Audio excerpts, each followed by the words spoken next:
યુવક મંડળના માં દશામાનું આગમન। ઠેકરનાથ દશામા યુવક મંડળના માં દશામાનું આગમન। ઇકો ફ્રેન્ડલી માં દશામાની મૂર્તિનું સ્થાપન કરશે। 35 વર્ષથી કરવામાં આવે છે માં દશામાની સ્થાપના। 4 ઓગસ્ટના દિવસે માં દશામા મૂર્તિ સ્થાપના કરાશે। દુર્ગા સ્વરૂપમાં માં દશામાનું આગમન। ડીજેના તાલે માઈ ભક્તોએ માતાજીના આગમનમાં ઝૂમ્યા। મોટી સંખ્યામાં માઈ ભક્તો જોડાયા। દશામાની આરાધનાનો પર્વ 4 ઓગસ્ટના રોજથી શરૂ થનાર છે। ઠેર ઠેર માતાજીની મૂર્તિની સ્થાપના કરવામાં આવનાર છે।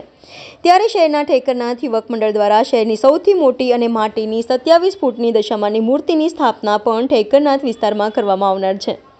ત્યારે શહેરના માર્ગો પર માતાજીની મૂર્તિ લઈને તેમના સ્થાપના સ્થળે લઈ જવામાં આવી રહી હતી। ભારે હર્ષોલ્લાસ સાથે માતાજીના જયઘોષ વચ્ચે આ મૂર્તિ લઈ જવાઈ હતી। પાણીની ટાંકી પાસેથી પસાર થતા ભક્તોએ મૂર્તિનું સ્વાગત કર્યું હતું। ઠેકરનાથ દશામા યોગ મંડળ 35 વર્ષથી આ દશામાની સ્થાપના કરે છે અને ખૂબ વાસ્તે ગાસ્તે દશામાની સ્થાપના કરી રહ્યા છે।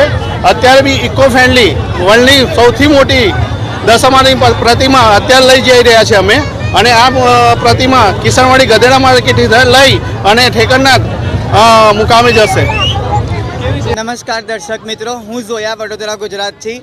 આજે અમે લોકો આવ્યા છે ઠેકરનાથની દશામાં લેવા, જેમાં ફક્ત અને ફક્ત આપણા વડોદરાની એટલે આપણા ગુજરાત વડોદરાની પબ્લિક જ એટલી બધી છે કે જે સમગમથી લઈને કે ગધેડા માર્કેટ સુધી પબ્લિક સમાયેલી છે।